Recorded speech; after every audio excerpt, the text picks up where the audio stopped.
무리가 모였을 때 예수님이 이 세대에 대해서 지적을 하시죠. 이 세대가 어떤 세대다? 악한 세대다. 왜 악한 세대다? 표적을 구한다. 표적이라고 하는 것은 이 사람들이 얘기하는 그 표적이라고 하는 것은 우리도 쉽게 생각할 수 있는 어떤 기적을 의미하겠죠.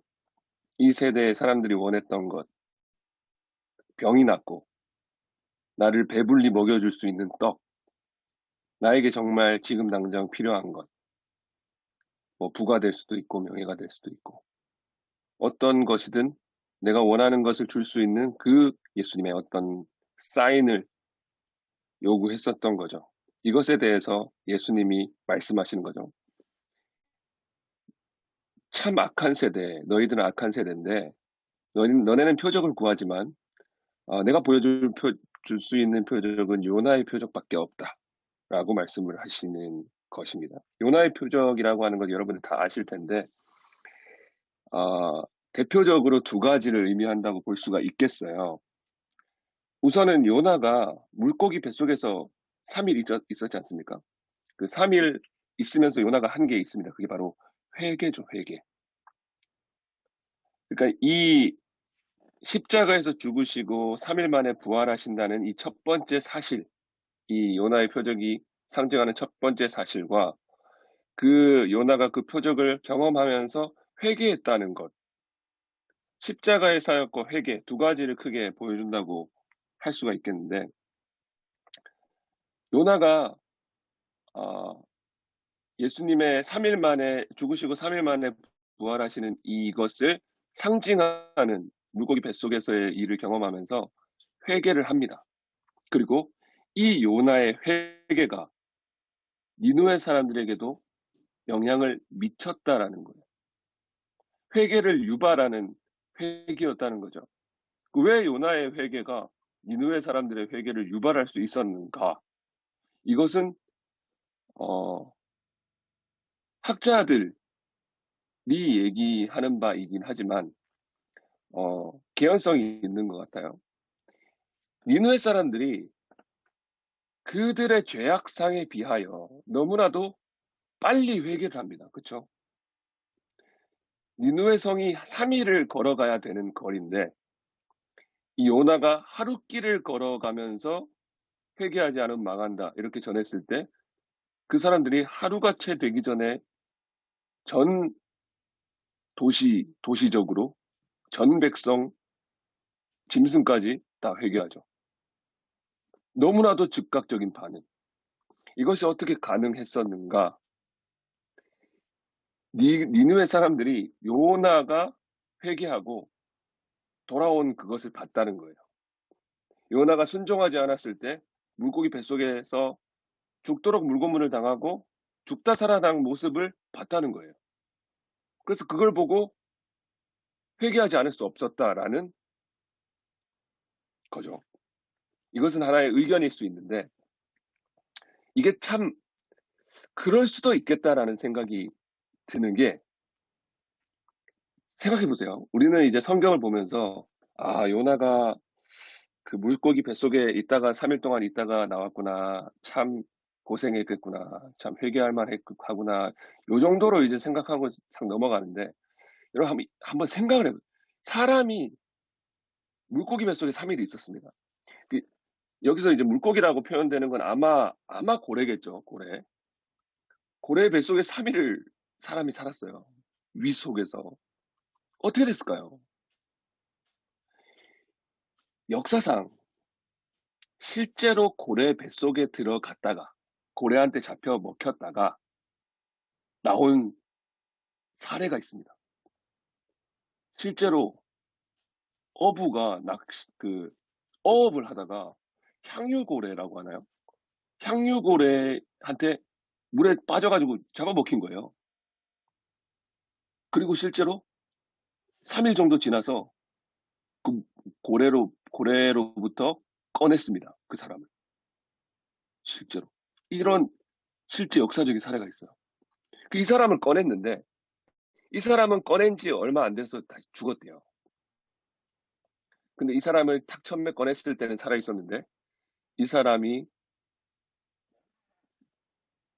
온몸에 털이 다 빠지고, 이제 피부가 위산에 이제 녹아가지고 거의 투명해졌대요. 그래가지고 혈관에 피가 왔다 갔다 하는 게 보일 정도.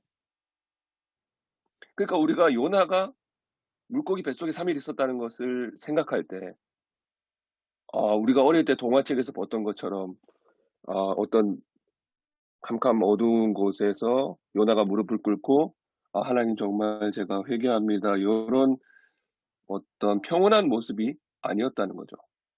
진짜 죽다 살아난 거예요. 이 나온 3일 있다 나온 이 요나의 몰골을 생각해 보십시오. 털 다 빠지고 막 여기저기 피 나고 뭐 이래가지고 다 불어가지고 물에 다 불어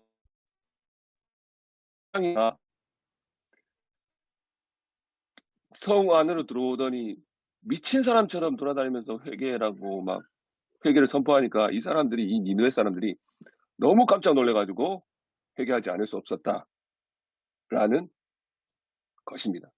뭐 이것은 어떤 해석의 한 가지일 수 있겠지만 개연성이 있다고 생각해요. 이 요나의 표적, 예수님께서 보여줄 수 있는 것은 요나의 표적밖에 없다라고 말씀하실 때 이 요나의 표적은 결국에는 십자가에 죽으시고 예수 그리스도가 3일 만에 부활하신다는 사실, 그러니까 그리고 그 사실을 통한 회개를 우리에게 촉구하는 그런 표적이라고 말씀을 드릴 수 있을 것입니다. 표면적으로는. 그러니까 이 사람들에게, 무리들에게 얘기하는 거죠. 니네가 구하는 것처럼 니네가 원하는 어떤 먹을 것, 입을 것, 부와 명예, 혹은 병 치유받는 것, 그런 것 내가 줄 게 아니라 내가 너희에게 줄 것은 예수 그리스도의 십자가의 죽으심과 부활이다. 너희는 회개하고 이것을 믿어라 라는 메시지가 되겠죠.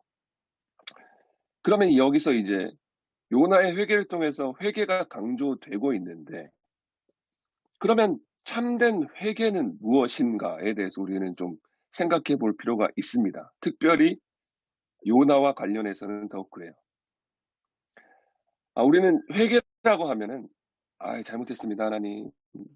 내가 그러지 말았을 걸 그랬는데 참 잘못했습니다. 다시는 안 그러겠습니다. 용서해 주세요. 이렇게만 생각하는 경향이 있는데, 사실 조금 더 정확한 말로 표현하면 회개는 하나님 내가 몰랐습니다, 이겁니다. 근데 제가 그 구원에 대해서 한번 바퀴벌레가 가득한 방 안에 있던 어떤 사람에 대한 예를 한번 말씀을 드렸었잖아요. 자기가 뭐 사랑하는 보석 브로치인 줄 알고 막 만작만작하고 뽀뽀하고 막 너무 사랑스럽다고 쓰다듬고 이랬던 것이 불이 탁 켜지는 순간 바퀴벌레였다. 온 방 안에는 바퀴벌레로 가득했고 나는 누더기를 입고 바퀴벌레에 둘러싸여 있던 거지 같은 처지였다. 나는 그걸 몰랐죠. 왜? 빛이 비추지 않았으니까. 어두웠으니까. 그런데 어느 순간 빛이 비치죠. 그러면 알게 되는 거예요. 나의 처지를. 내가 어떤 존재인지, 그리고 하나님이 어떤 분인지를 알게 되는 거죠. 지금까지 몰랐습니다. 근데 알게 되는 거예요. 그러면서 회개가 되는 거죠. 회개는 지금까지 내가 몰랐습니다. 하나님은 몰랐습니다. 이제 알았습니다. 이게 회개인 것이죠. 요나가 이것을 굉장히 직접적으로 경험한 사람이에요. 완전히 정확하게 여기에 해당하는 사람이 요나입니다. 요나는 BC 한 700년대, 8세기, 북이스라엘에 있었던 선지자입니다. 여로보암이 있을 때 선지자인데요. 그 당시에 이제 니누에로 가라고 보내심을 받잖아요.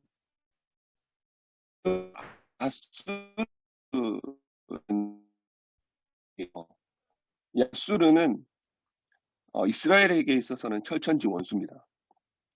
결국에 북이스라엘이 그 아수르에 의해서 멸망을 당하지 않습니까? 멸망을 당할 때까지 굉장히 지속적으로 계속해서 괴롭힘을 당해요. 아수르에게. 그 괴롭힘을 계속 당하고 북이스라엘에 멸망하기 거의 직전, 몇십 년 남지 않을 때에 이 요나가 활동했고 북이스라엘에서 선지자로 그때 하나님의 보내심을 받은 겁니다. 요나의 입장에서 보면 요나도 이스라엘을 사랑하는 이스라엘인이니까 얼마나 화났겠어요. 왜? 하나님이 나를 왜 보내시는지 감이 오죠. 아, 회개하라고 나를 보내시는 거 보니까 아, 이거 까딱하면 걔네가 회개하면 하나님이 걔네를 용서해 주겠는데? 이렇게 되는 거죠. 불길한 느낌이 드는 거죠. 왜? 얘네가 회개하고 하나님한테 용서받는 것은 나는 죽는 것보다 싫은 거예요. 차라리 죽는 게 낫지. 얘네가 회개하고 하나님의 은혜를 받는 꼴을 내가 어떻게 보나. 그래서 분명히 하나님이 니느웨로 가라고 했는데 요빠라는 곳에 항구로 가가지고 배를 탑니다. 배를 타고 어디 가죠? 다시스라는 곳으로 가요. 이게 참 묘하지 않습니까?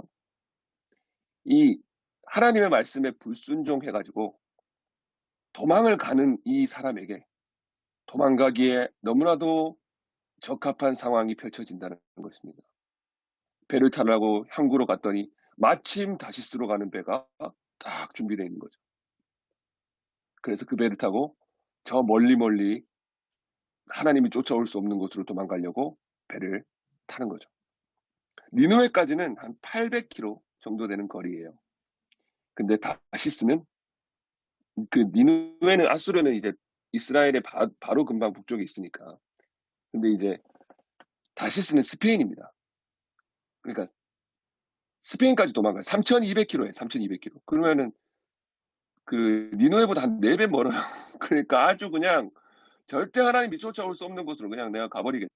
이래서 배를 타고 가죠.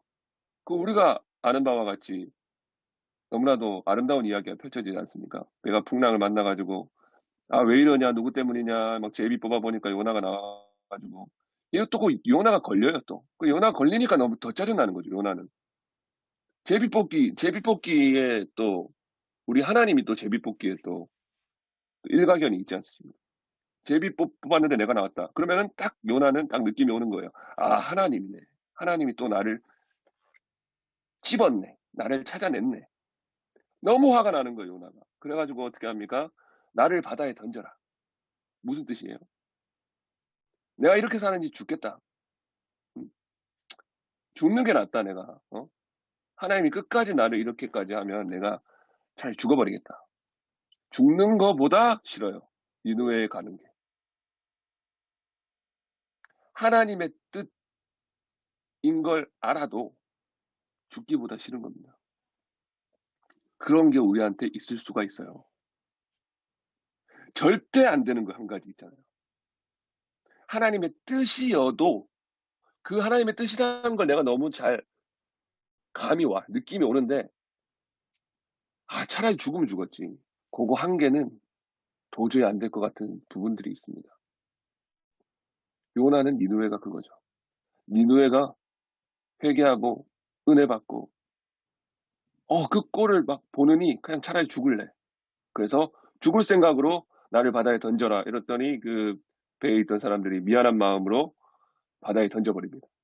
그때 또 마침 그 하나님이 물고기 한 마리를 예비하셔가지고 물고기 뱃속으로 들어가서 이제 3일 동안 물고문을 당하는 거죠. 그 머리털 다 빠지고 이렇게 퉁퉁 불 때까지 아주 죽도록 고생하는 거예요. 생각해보세요. 3일 동안 물고기 뱃속에 있었다. 회개를 안 할 수가 있겠습니까? 들어가자마자 회개할 것 같아요, 저는. 회개를 하는 거죠. 아, 막 회개를 하니까 이제 또 3일 만에 또 3일을 또 다 채우세요, 또. 하나님 3일 가득 채워가지고 고생을 하게 하신 다음에 이제 무트로 딱 물고기가 토해내게 하셔가지고 결국에는 죽도록 고생하고 나니까 너무 또 어쩔 수 없이 할 수 없이 니느웨로 돌아가죠. 하나님의 말씀을 전할 수밖에 없는 상황이 됐어요. 누가 3일 동안 고문당하고 누가 안 하겠습니까? 그래서 결국 니느웨로 돌아가서 이제 회개하지 않으면 망한다는 것을 싫지만 전합니다. 아까 우리가 얘기한 것처럼 니누에는 3일, 걸어서 3일 걸리는 성이에요. 네, 하루 정도 딱 얘기를 하니까 웬일인지 이 나쁜 놈의 니누에 사람들이 왕부터 시작해가지고 짐승까지 일제히 회개하기 시작하는 거죠. 요나가 정말 가장 원하지 않았던, 절대 보고 싶지 않았던 그 상황이 아니나 다를까. 나쁜 느낌은 왜 틀린 적이 없는지 펼쳐지고 마는 거죠. 요나가 어땠겠습니까? 회개했죠. 회개했는데 하나님이 고문해서 회개한 거잖아요. 그죠? 회개를 해서 안 할 수가 없어서 하긴 했는데 결국에는 내 생각대로 돼버렸고 요나가 정말 짜증이 나서 죽을 것 같은 거예요. 미쳐버릴 거예요. 정말 정말 몸은 몸대로 다 상했죠. 막 죽겠는 거죠. 막 진짜 제대로 되는 거 아무것도 없지. 막. 그래 화가 나가지고 이제 그렇게 전하고는 그 성이 보이는 그 니누의 성이 보이는 언덕에 싹 올라가가지고 이제 짜증난다 이러면서 얘네들은 어떻게 되는지 보기나 해야겠다 하고 이제 언덕에 있는데 그 광야에 햇빛도 세고 막 바람 모래바람도 불고 막 이러는데 박넝쿨이 하나가 요나 쪽에 이렇게 싹 자라는 거예요. 그 박넝쿨이 딱 자라니까 그늘이 딱 생기죠. 그늘이 싹 생기면서 이렇게 모래바람도 싹 가려주는 어떤 그런 어떤 효과가 이렇게 딱 생기면서 또 이 요나가 이제 얼마나 또 단순한 인간인지 또 좋아해요 또. 좋다. 참 편안하다. 이렇게 좋아하고 있었는데 밤사이에 하나님이 그 개미를 보내가지고 개미인지 곤충인지 보내가지고 박넝쿨을 떡 끊어버려가지고 박넝쿨이 밤사이에 싹 다 말라버렸어요. 요나가 어땠겠습니까? 안 그래도 짜증나 죽겠는데 거의 뭐 짜증나 죽으라고 거의 뭐 하나님이 작정하신 것도 아니고 왜 또 줬다 뺏어요 또 박넝쿨 좋은 박넝쿨 그 참 즐기고 있는 걸 그것도 왜 그래요? 생각해 보세요. 머리털 다 빠졌습니다. 온몸에 지금 막 피부 다 까지고 막 다 팅팅 불어가지고 가만히 있어도 따가워요. 막 보면 막 혈관에 피가 막 돌아다니는 게 막 보이고 막 피 질질 나고 막 옷 입는 것도 막 짜증 나고 막 거리적거리고 막 이러는데 막 모래에서 바람 막 불죠. 햇빛 뜨겁죠. 광야에서 막 이 상황에서 앉아 있는 것도 막 엉덩이 따갑고 막 미치겠는데 그나마 하나 박넝쿨이 자라나가지고 그늘이 만들어주고 막 모래바람 막아주길래 좋아가지고 아이고 그래도 참 죽으라는 법은 없구나 이러면서 참 이거는 좋다 이러고 있는데 그것마저 없어지고 다시 햇볕 쬐고 모래바람 불고 막 이러니까 따갑고 이러니까 얼마나 짜증이 났겠어요. 되는 거 하나도 없고 너무 짜증이 나는 겁니다. 요나가. 너무 짜증 나가지고 막 성질을 막 내고 막 진짜 죽도록 성질을 내는 거예요. 그러니까 그 성질 내는 요나에게 하나님이 말씀하십니다. 네가 이렇게까지 화를 내는 게 맞냐? 이러시는 거죠, 하나님. 네가 이렇게까지 화를 내냐? 이러니까 그 내는 게 맞냐? 이러니까 요나가 정확하게 얘기합니다. 죽기까지 성을 내어도 합당하나이다. 내가 이렇게 화내는 거 맞다는 거예요. 내가 이렇게 화내다가 죽어 넘어가도 내가 이렇게 화내는 거 합당하다는 거예요. 무슨 뜻입니까? 하나님이 잘못했다는 거예요. 내가 뭘 잘못했습니까? 니누의 애들 얼마나 죄인인지 모릅니까? 우리 백성 얼마나 괴롭혔는지 모릅니까? 하나님이 어떻게 그럴 수 있습니까? 뻔히 알면서. 내가 잘못했습니까? 하나님이 잘못했습니까? 하나님이 잘못했죠. 죽기까지 성을 내어도 합당한 아이다. 그때 하나님이 한마디를 하시고 요나서는 끝이 납니다. 하나님 뭐라고 말씀하시죠? 너 그 박넝쿨 있지? 그 박넝쿨 네가 그냥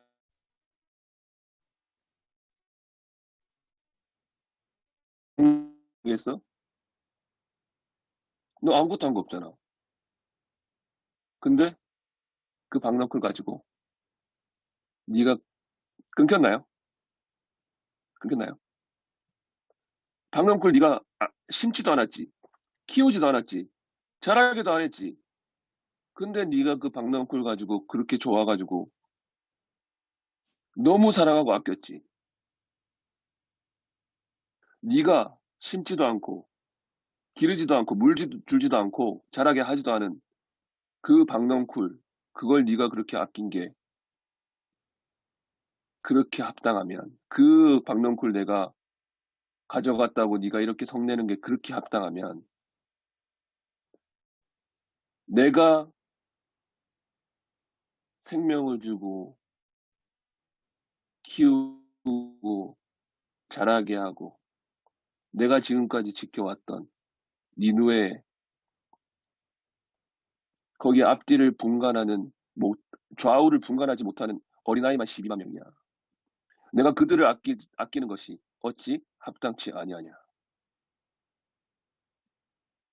이걸로 그 뒤에 더 이상 요나의 말이 없고 요나서가 싹 끝납니다. 요나가 이 요나서를 끝나면서 결론적으로 우리에게 남는 것이 무엇이죠? 요나가 엉망진창인 걸로 끝나죠. 요나는 정말 승질만 죽도록 내고 고생만 죽도록 하다가 끝나는 게 요나서거든요. 근데 우리가 요나서만 보고 이 요나가 야 얘는 정말 엉망진창인 애다 이렇게만 생각할 수 있는데 요나가 그렇게 우리가 무시할 사람이 아니다. 요나는 그 당시 북이스라엘에서 굉장한 선지자였어요. 열왕기하 14장 한번 볼까요? 14장. 성경책을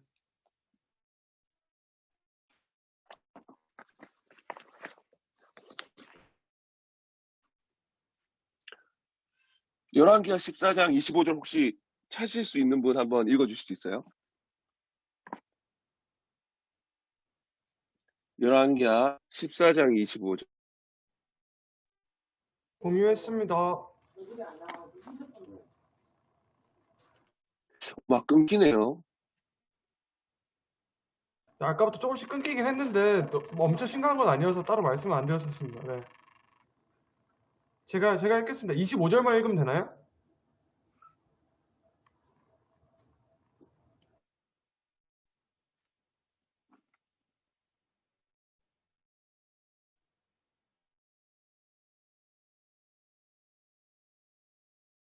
목사님 25절만 읽으면 되나요?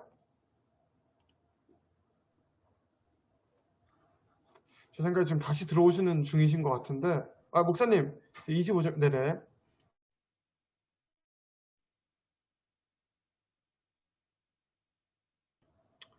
이스라엘의 하나님 여호와께서 그의 종 가드헤벨 아맛대의 아들 선지자 요나를 통하여 하신 말씀과 같이 여로보암이 이스라엘 영토를 회복하되 하맛 어귀에서부터 아라바 바다까지 하였으니. 네.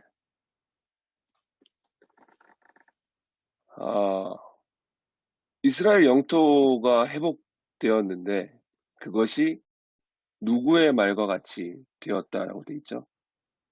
요나의 말과 같이. 너무 끊기나요, 지금? 너무 끊기나요? 너무 끊기나? 안 끊겨요, 목사님.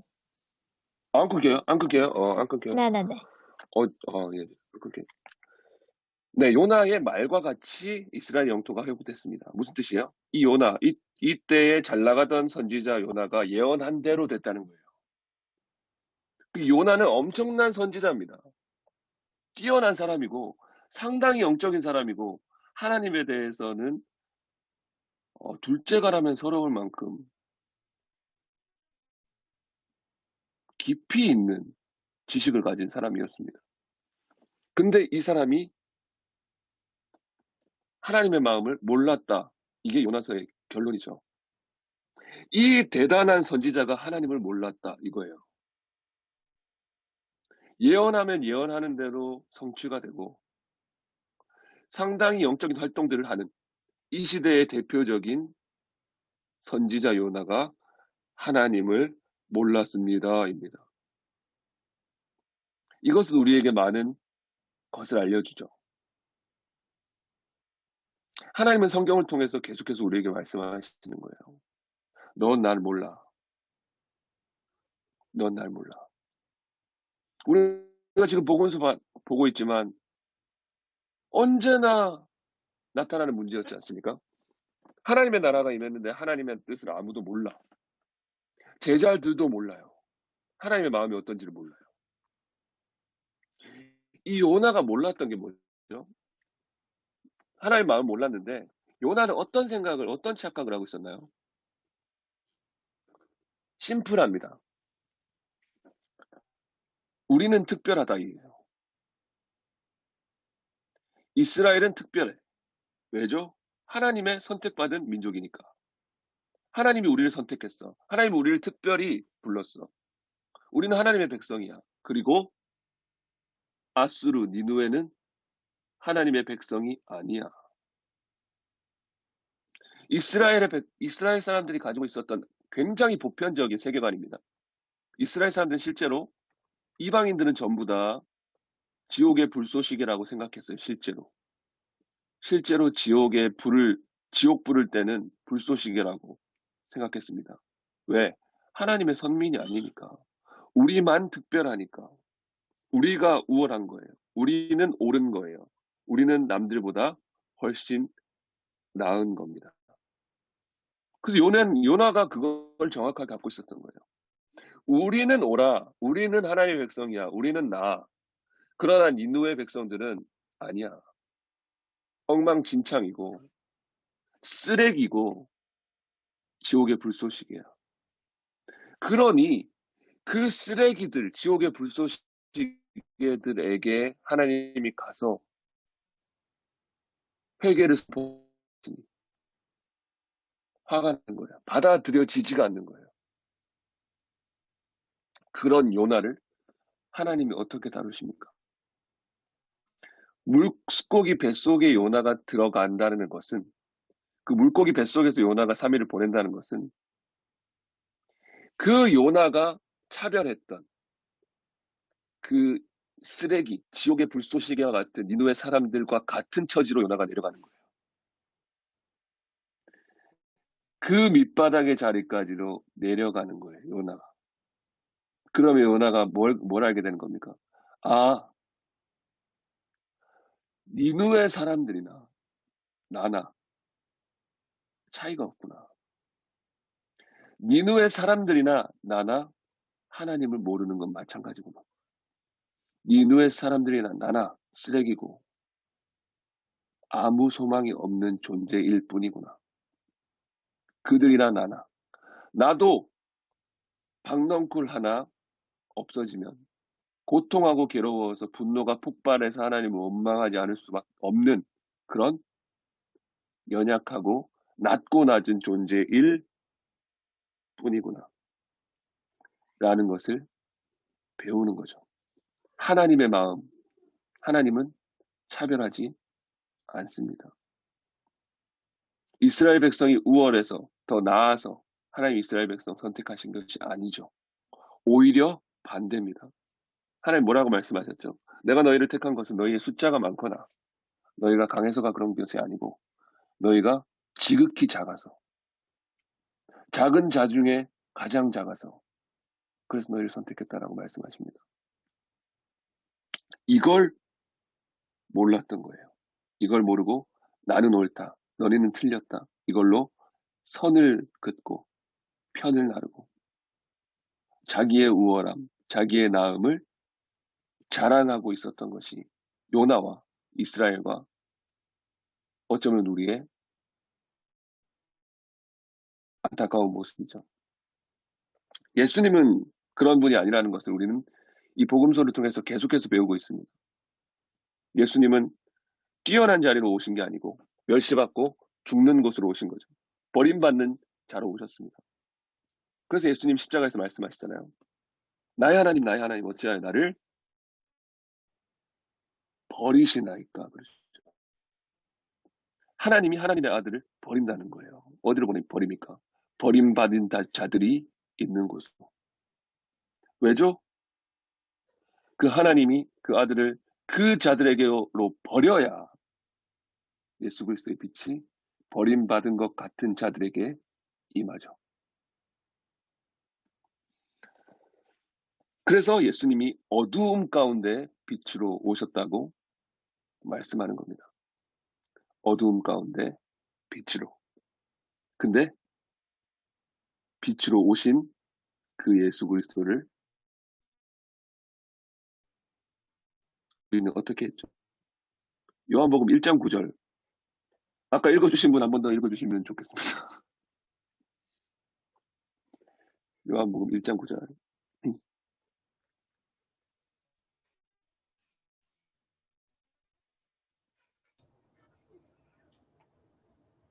참 빛, 곧 세상에 와서 각 사람에게 비추는 빛이 있었나니.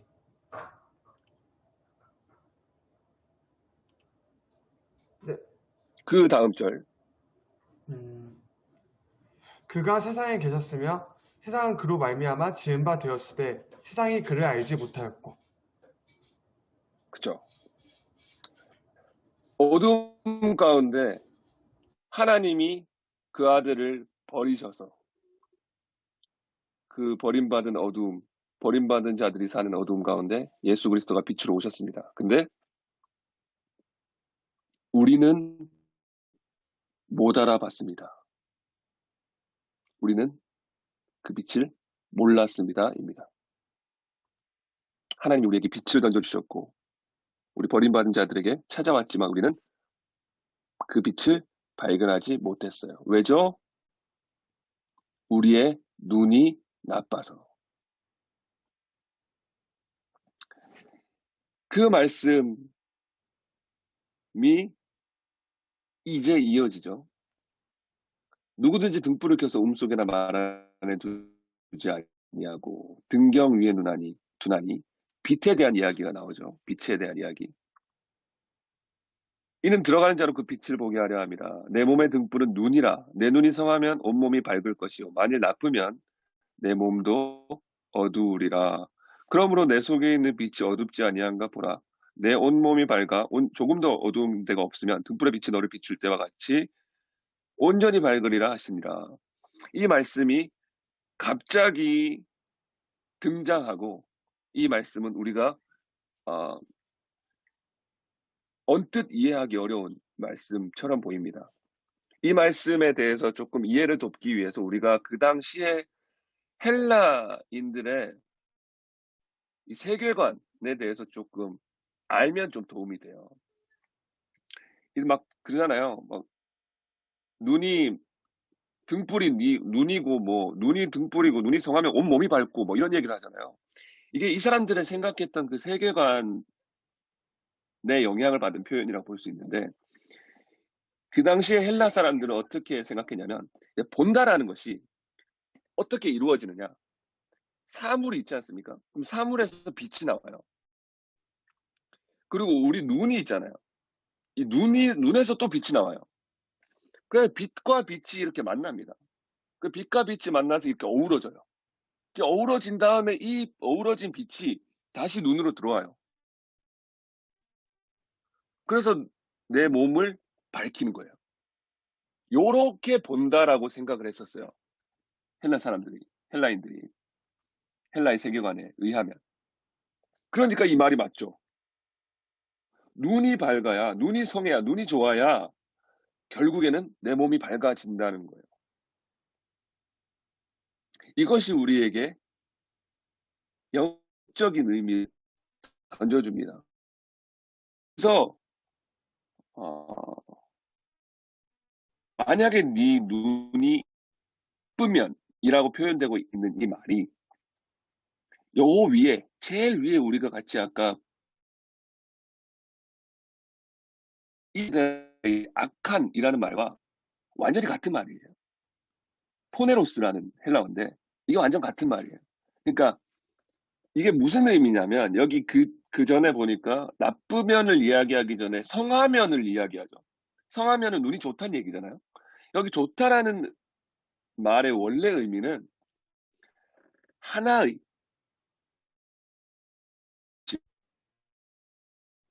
눈이 좋다라는 말에 눈이 좋다는 건 무슨 의미냐면 한 가지를 바라볼 수 있는 게 좋은 거라는 거예요. 반대로 나쁜 것은 무엇입니까? 하나만 집중해서 볼 수 없는 한 군데 시선을 고정할 수 없는 눈입니다. 이것저것 보는 눈. 그걸 악한다고 하는 거예요. 그래서 예수님이 악한 세대라고 말할 때 뭐예요?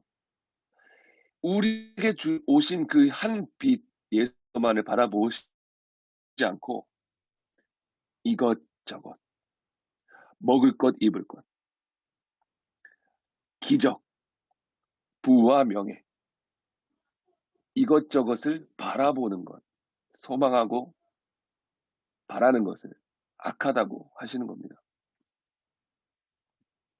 그렇기 때문에 우리 속에 있는 빛이 온전한지 어둡지 않은지를 우리는 스스로 살펴봐야 되는 거예요.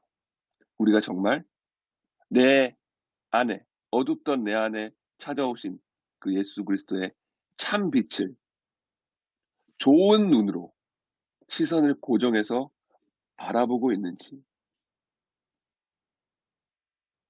내가 정말 내 안에 그 빛을 담고 있는 자인지 여기서 이야기합니다. 33절의 이야기. 누구든지 등불을 켜서 속에나 말 아래에 두지 아니하고 등경 위에 두나니 이는 들어가는 자로 그 빛을 보게 하려 함이라. 무슨 뜻입니까? 우리가 등불을 왜 켜냐는 거예요. 등불이 왜 존재하냐는 거예요. 등불이 좋고 등불이 자기 자랑을 하기 위해서 등불이 존재하는 게 아니고 그 빛을 보여주려고 등불은 존재한다는 거예요. 등불의 존재 이유는 빛을 보여주는 겁니다. 등불 자체가 중요한 게 아니에요. 무슨 뜻입니까? 우리의 어떠함이 아니라는 거예요.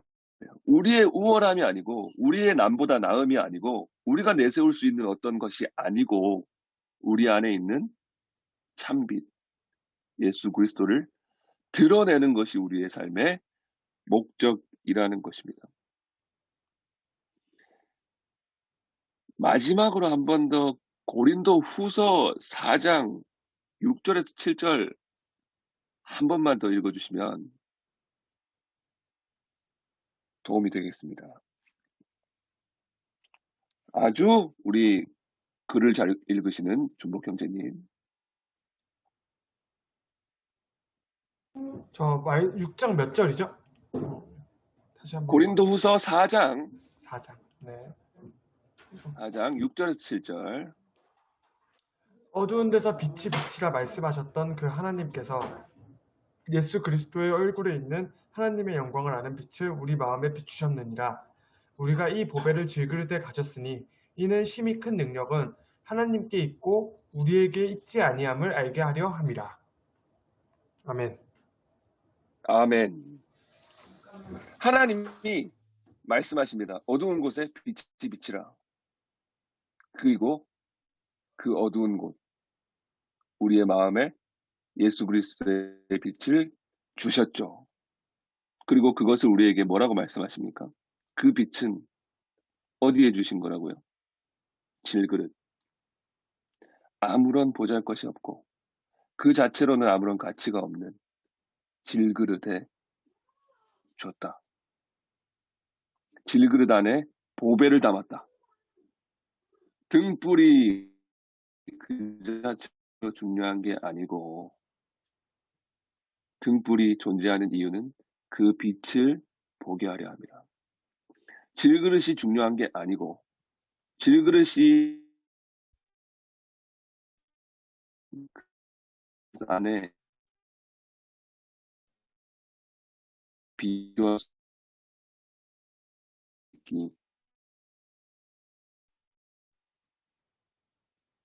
목사님 또 끊기고 끊기네요. 좀 다시 한번 질그릇부터 다시 한번 얘기해 주시면 안 될까요? 요 끊기고 질그릇이 그래서 그 질그릇이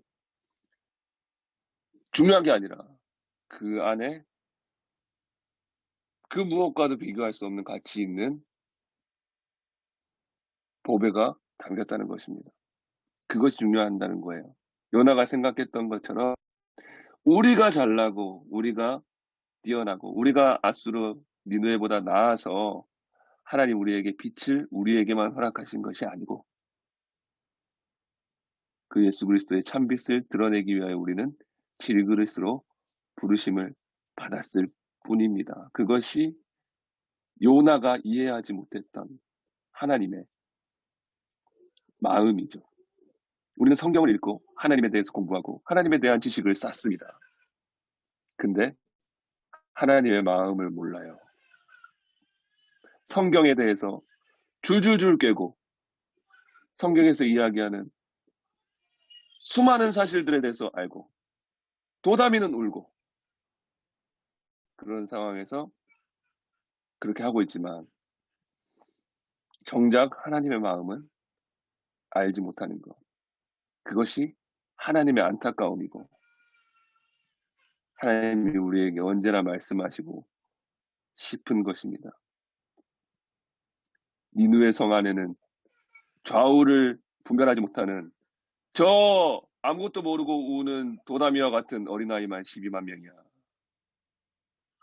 어찌 아끼지 아니하겠느냐.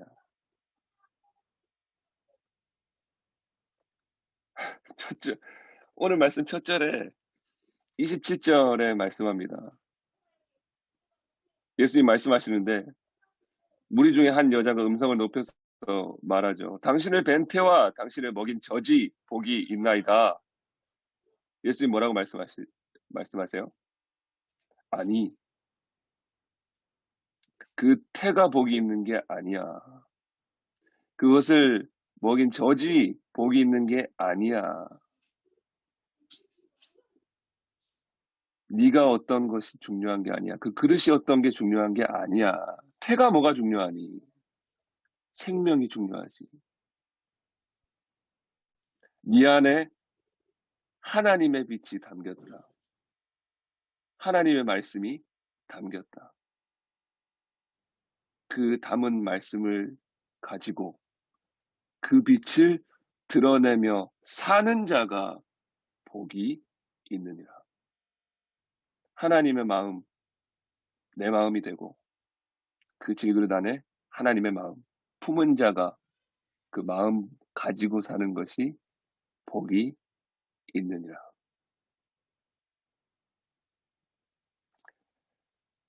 저희 아내가 도다미를 제압한 것 같습니다. 네, 드디어 제압이 되고 검거된 것 같아요. 네, 진압이 돼서 다행입니다. 네, 그렇습니다. 네, 오늘의 요나의 엉망진창의 모습을 통해서 우리가 여기까지 배우고 마치면 좋겠습니다. 여러분들도 한번 생각해 보시죠. 내가 하나님을 안다고 하지만 하나님의 마음을 아나? 내가 이 질그릇 같은 내 안에 보화와 같은 보배와 같은 그 하나님의 마음, 예수 그리스도의 복음을 품은 자로 살고 있나? 나로 인해서 예수 그리스도의 빛이 비치고 있나? 한번 생각해 볼 만한 것이라고 생각합니다.